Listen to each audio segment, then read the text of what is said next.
Hi everyone, कैसे हैं आप लोग। आई होप डेट आप लोग अच्छे होंगे। आज इस क्लास में हम लोग इटली में फासिस्टों का उदय के बारे में हम लोग पढ़ते हैं।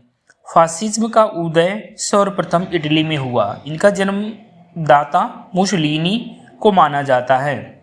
मुसोलिनी का जन्म 1883 ईस्वी में रोमांगना में हुआ था। मुसोलिनी के दल का नाम फासिस्टवाद था। इसकी स्थापना मिलान में की गई थी। ड्यूश के नाम से मुसोलिनी को पुकारा जाता था। फासीवादी राष्ट्रवाद का समर्थन करते थे। फासीवादी दल के स्वयंसेवक काली कमीज पहनते थे। मुसोलिनी ने डियाज को सेना का अधिकारी नियुक्त किया। मुसोलिनी द्वारा बनाए गए निगमों की संख्या 22 थी। राष्ट्रीय निगम परिषद का अध्यक्ष मुसोलिनी था, जिसकी सदस्यों की संख्या 500 थी।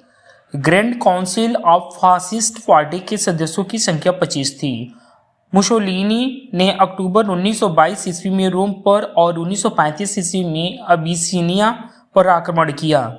जापान एवं जर्मनी के साथ मुसोलिनी ने रोम, बर्लिन, टोक्यो धुरी का निर्माण 1936 ईस्वी में किया।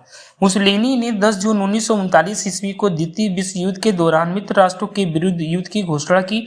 इटली में फासीवाद का अंत 28 अप्रैल 1945 ईस्वी को माना जाता है। जर्मनी में नाजीवाद का उदय। जर्मनी में नाजी दल का उत्थान हिटलर के नेतृत्व में हुआ। हिटलर का जन्म 20 अप्रैल 1889 ईस्वी को वान में हुआ था।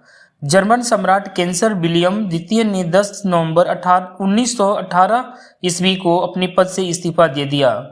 1920 ईस्वी में हिटलर ने नेशनल सोशलिस्ट पार्टी या नाजी दल की स्थापना की। जर्मन वर्क्स पार्टी का संस्थापक हिटलर था। 1933 ईस्वी में हिटलर जर्मनी का प्रधानमंत्री बना। उस समय राष्ट्रपति हिंडेनबर्ग था। एक राष्ट्र एक नेता का नारा हिटलर ने दिया। हिटलर की आत्मकथा का नाम मेरा संघर्ष है। नाजी दल की प्रचार कार्य गोयबल्स संभालता था। जर्मन सुरक्षा परिषद की स्थापना 4 अप्रैल 1933 ईस्वी में हुई। हिटलर ने 16 मार्च 1935 ईस्वी में जर्मनी में पुनः सशस्त्रीकरण की घोषणा की।